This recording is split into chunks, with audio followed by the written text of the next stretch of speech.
along to the pilot episode of the Pitlane Punters. My name's Joshua Groch, and with me, as on the podcast, is Anthony Lewsam and Zac Dowdell. We're here at the 2023 Repco Bathurst 1000. All the camper vans are leaving at the moment, and all the trucks are leaving, and we're sitting here in the Ivan Stibbard Grandstand. But we've got a great show lined up for you. Zac, earlier on in the week, had a chat to Gary Reid from Repco, who helped bring the Bathurst, and we've got some other exciting things on the show too, don't we? That's right. We went out to the Australian Mint and celebrated the 60th anniversary coin that was released for the Bathurst 1000, a 50-cent piece. And you, luckily enough, had a chat to the CEO of the Mint, Lee Gordon. Cameron Hill was out there as well. Zac, how do you feel this weekend sort of went? I think it was very different to what we were expecting, I think. We were expecting, well, we didn't know what to expect coming into it, especially with new cars haven't gone 1,000 Ks yet, and Mount Panorama with an absolutely iconic reputation as being a car killer. And in the end, we got the entire second half of the race, plus a little bit more. It was entirely green flag running, which was quite extraordinary. And at the end of the day, a very popular victory, I think you'd have to say. Yeah, I think it obviously depends on what side of the fence you sit on, don't you reckon, Anthony? Oh, 100%. And I think I said it from the outset on Wednesday when we were here and we recorded the podcast, that I said if I had to pick a winner, it was going to be the car that went on to win in car 97 with Shane van Gisbergen and Richie Stanaway. But you've got to feel for Brock Feeney and Jamie Whincup on the other side of the garage at 888. For sure. And on that note, we should have a look at the results if you have missed that for the 2023 Repco Bathurst 1000. Up on your screen right now, Red Bull Ampol Racing, Shane van Gisbergen and Richie Stanaway took out the top spot. The Coca-Cola Racing by Erebus duo of Brodie Kostecki and David Russell, who looked quick earlier on in the weekend, coming in second. Anton Di Pasquale and Tony D'Alberto rounded out the podium. Chaz Mostert and the Lee Holdsworth car in fourth, followed by the Reynolds and Tander car, Courtney and Best, Forward and Fiore, which had a tough start to the weekend with Fiore putting that car in the fence down at Murray's Corner early on in the weekend. Brown and Perkins, wow, heartbreak for those guys. They looked quick, and Brown putting in the fence in qualifying. Jack LeBrock and Jaden Ojeda in ninth, and for the Newline Racing crew, started on the front row of the grid, James Golding and Dylan O'Keefe rounding out the top 10, but there was more, obviously, results than that. Over the page in position 11 for Penrite Racing was Matt Payne and Kevin Estray, which that car brought out the first safety car of the weekend when Kevin Estray put it into the sand trap at turn 1, lightly brushed the wall, but they came out and had good bounce back. Position 12, Thomas Randall and Gary Jacobson. Tim Slade and Jono Webb for the Movember Racing team out of Premier this weekend. A good sponsor initiative for that to raise some awareness for Movember. They came in 13th rather. Nick Percat, Fabian Coulthard in Mobile 1 NTI Racing in 14. Cameron Hill and Jay Robotham, they lost a spot from their start. They started 14th and they finished 15th. Clutch issues all day for them were the story, and they did well to fight back from the back of the grid and 30 seconds down off the start to make their way back.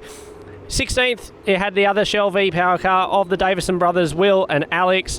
Scott Pye and Warren Luff ended up a lap down in position 17.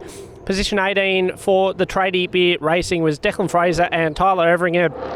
The Aaron Love and Jake Kostecki wildcard from Blanchard's finished in 19th. And to round out the top 20, we had the wildcard from Shell V Power Racing, the Simona Di Silvestro and Kai Allen cars. Outside the top 20, this is where most of the hard luck stories of the race really begin. And it starts with the second side of the BJR garage in cars 4 and 96. Jack Smith and Jackson Evans in the SCT car, Macaulay Jones and Jordan Boys in the Pizza Hut car. They actually came together at the chase, and it really ruined both of their races in what was a very tough day for Brad Jones Racing. Position number 23, the heartbreak story of the race, Brock Feeney, Jamie Whincup, the car that looked like it was the only car that could put up the fight to the 97 this weekend. Unfortunately, a broken gear lever mount right in the later stages of the race absolutely cruelled their chances when they looked on for a very strong result with fuel strategy going their way. Behind them, the Super Cheap Auto wildcard from 888, Craig Leon, Zane Goddard, the fan favourite, the exact same issue as the Feeney and Whincup car. Broken gear lever mount right in the early stages of that race. points meant they were in and out of the garage for the majority of the day. And then behind them, we've got the non-finishers, starting with the DeWalt racing car from Team 18. Mark Winterbottom, Michael Caruso, ran out of fuel on the final lap, got it back to the pits, but unfortunately, by the time they were reserviced, the pit lane was closed because Shane van Gisbergen had crossed the line to win the race. So despite the fact they finished 160 laps and their car was perfectly fine, no points for them and a DNF. Absolute heartbreak for Team 18. The number 3 Cool Drive Mustang, Todd Hazelwood, Tim Blanchard. Another car that had a tough weekend. Can you believe it? Their starter motor fell out at the end of the race. They had to come in with a mechanical black flag in the very late stages of the race, and unfortunately they couldn't get that car back out. And then the 2 very hard luck stories of the race, 2 of the front running cars, and we start with the number 6 Monster Mustang from Tickford, Cam Waters and James Moffat, a car that's been on the podium 3 times in the last 3 Bathursts. Moffat found the wall on top of the hill, a very unusual error from James Moffat, and it unfortunately took out what was one of the leading Mustang contenders of the weekend. And finally, rounding out the field, the number 8 R&J Batteries Camaro of Andre Heimgartner and Dale Wood. The car had a catastrophic engine failure coming into the chase on lap 70, just before Moffat hit the wall. A tough weekend to be a Brad Jones fan, isn't it? Oh, yeah, super tough. And I went into their garage after the race and, yeah, a very dejected garage. But, I mean, for Bryce Fuller to somehow manage to salvage 7th out of the weekend, I think that's a really strong result and shows how good of a season he's had. And a great recovery from our friend of the podcast, Cam Hill, don't you reckon? Oh, absolutely. They were supposed to start out position 14. Then on the warm-up lap earlier in the weekend, might I add, that they had a clutch issue on Saturday in practice, so they changed the master cylinder overnight, basically gave the car once over. It was fine in the warm-up on Sunday morning before the race.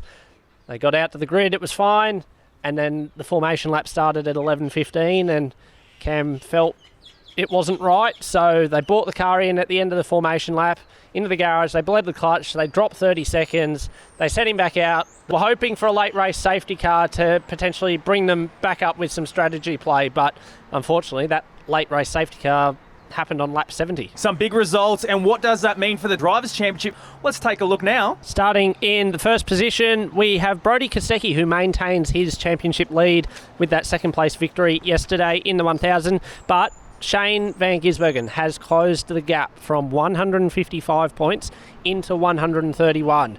But the key factor here is that race victories now are only worth 150 points for the rest of the season. So it's definitely now, I think, a 2-horse race. Will Brown's now back in third. He jumped Brock Feeney.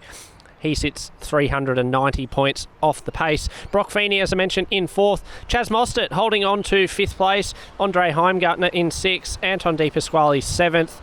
Jack LeBrock 8th, and the DNF for Cam Waters means he's dropped all the way down from 6th to 9th, and he's now 897 points off the title chase. And Bryce Forward with a good result yesterday, the P7 for Brad Jones Racing, means that he jumps up to position 10 in the Drivers' Championship. Fantastic. Well, we have some exciting stuff coming for you after the break. Don't go anywhere. Zach has a chat to a man who brought the Bathurst this weekend, Gary Reid from Repco. Welcome back. Now, the Bathurst 1000 may have been run and won, Josh, but yes, before the week, the Bathurst 1000 has a very prestigious trophy, the Peter Brock Trophy. Yes. And Supercars did a great initiative this year, and they travelled it round the country, and it came to Canberra. It did come to Canberra. It even made all the way to Detroit with ex-winner Scotty McLaughlin. And our very own Zac Dowdell had the opportunity to talk to Gary Reid, who was taking that trophy around the country, and he was bringing the Bathurst. Yeah, of course you can. Come on. All right, and you're in. Look at this. We're stacked. Girls, boys. Okay, now, Sam is going to explain this pit stop challenge. So, Gary, you are the face of the Repco bringing the Bathurst ad, and you've brought the Bathurst to Canberra. How good? Yeah, it was exciting. Obviously, original hometown for me from here. Grew up here for 30 years before I moved away, so great to be back. A lot of friends and family, and just great to see all the Canberrans turn out and support Bathurst and the trophy tour. A great opportunity for people to get up close. Not a lot of sports do it where you can actually touch and feel the iconic Peter Brock Trophy. And you've been to Albury and Wagga Wagga in the past few days. What's the reception been like there? It was huge. Wagga, we went down to Wagga Beach. It was a massive turnout, and the drivers got held up with a flight delay, so we didn't have any drivers there, but it was a massive turnout. Everyone had a good time. We ran multiple pit stop challenge competitions, and it was great. And Albury was the kick-off event, which was always going to be big. It was in sort of the main area of Albury. We had Brad Jones Racing drivers there. They brought one of their cars, and it was a huge hit.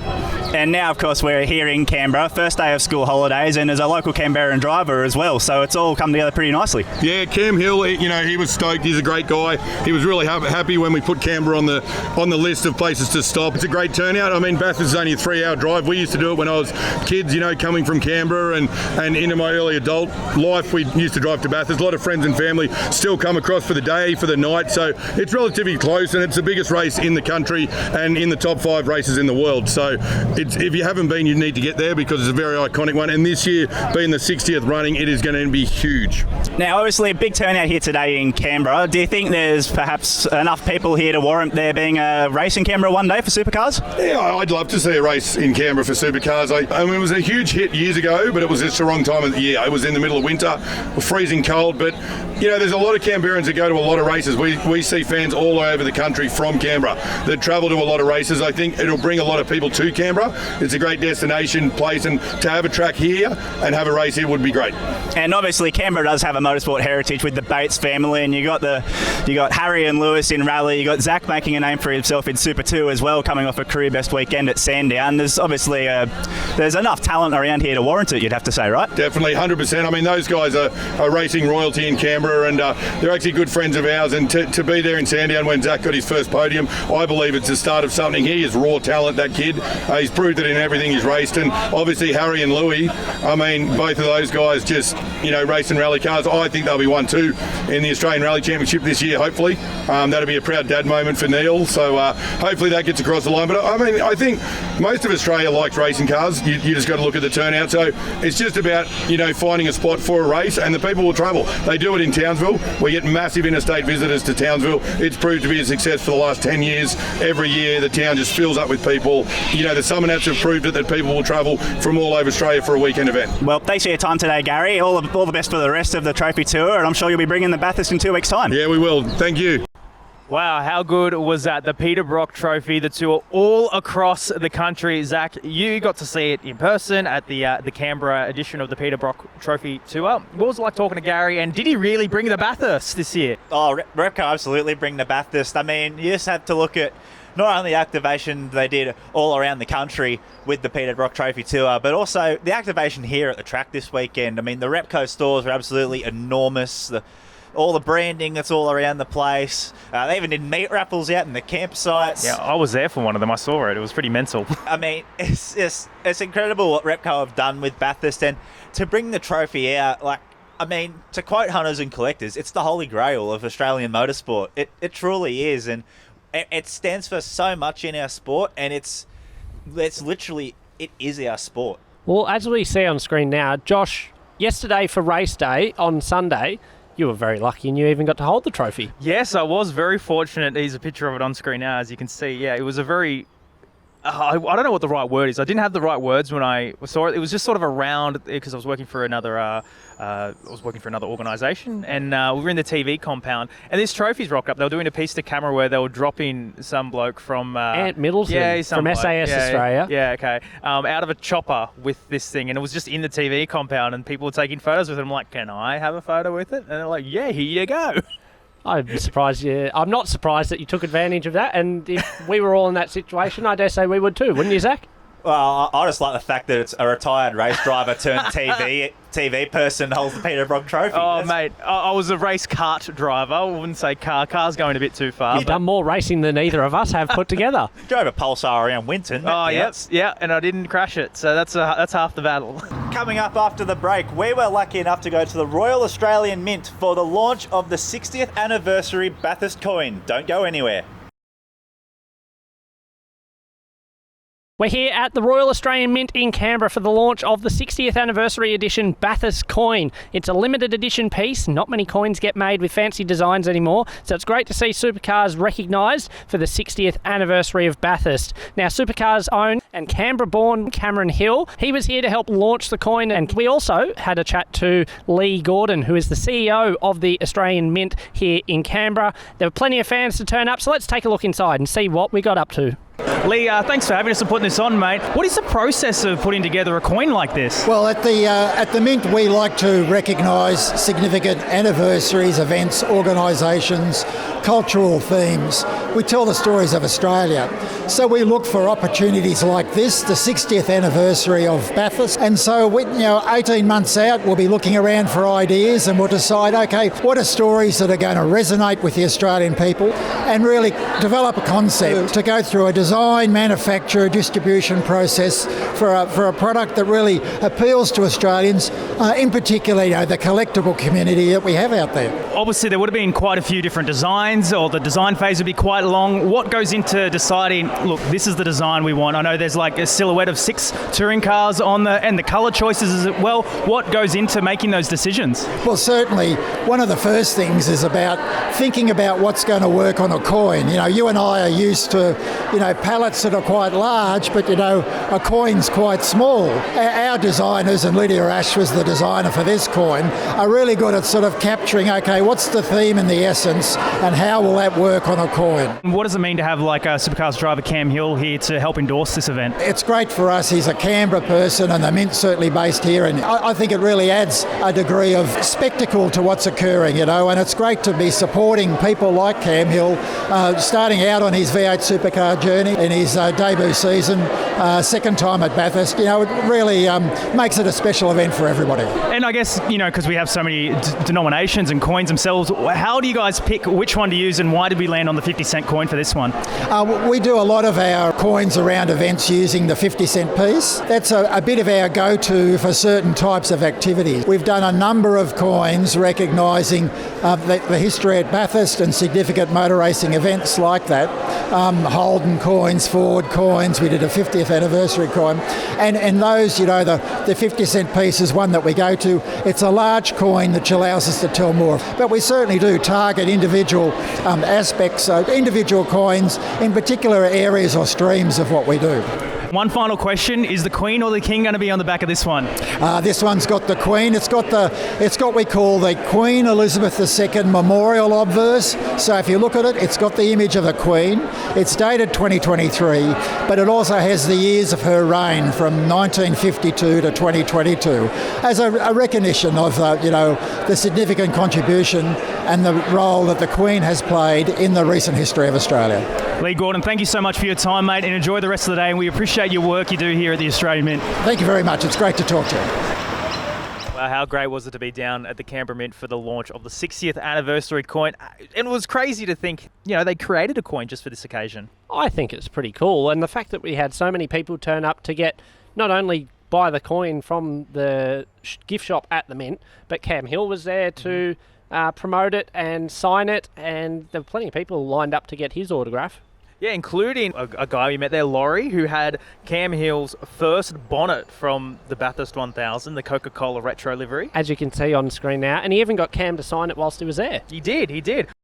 They had a lot of old cars. Larry Perkins They did was the here. 60th anniversary, of course. They brought, there was, I think, 12 cars on display throughout the weekend. And 6 on track? Some out the back in the paddock, yeah. They were race cars that had won the race and went out on track and did some demo laps. We saw the 06 winner from Lowndes and Whincup. We saw Whincup and Paul Dumbrell do laps in Kate, when the car that Jamie famously named and won the most amount of races in history of at the time and they won the Bathurst 1000 together in 2012. And yeah, you mentioned the Larry Perkins car from 1993, I think it was, that they've rebuilt, the 30th anniversary of that victory this year. Larry and Jack Perkins have rebuilt that car together, and it was great to see Larry have some fun and drive it around this weekend. Well, that's all we have time for here at the Pitlane Punters. If you enjoyed the show and you want to see what we do, well, not see, but so much listen to what we do, we have a podcast. Every week we produce it. You can find it on Spotify. You can find it on Apple Podcasts. Wherever you get your podcasts from, you can find us there, the Pitlane Punters podcast. It's been an absolute pleasure. The mountain's been great to us this weekend, hasn't it, lads? It has, and you know what? I think it's calling and time for us to do a lap. Thank you so much for joining us. My name's been Josh, and with me as always has been Anthony Lewsam and Zac Dowdell. We'll see you next time. Here's a lap of the mountain.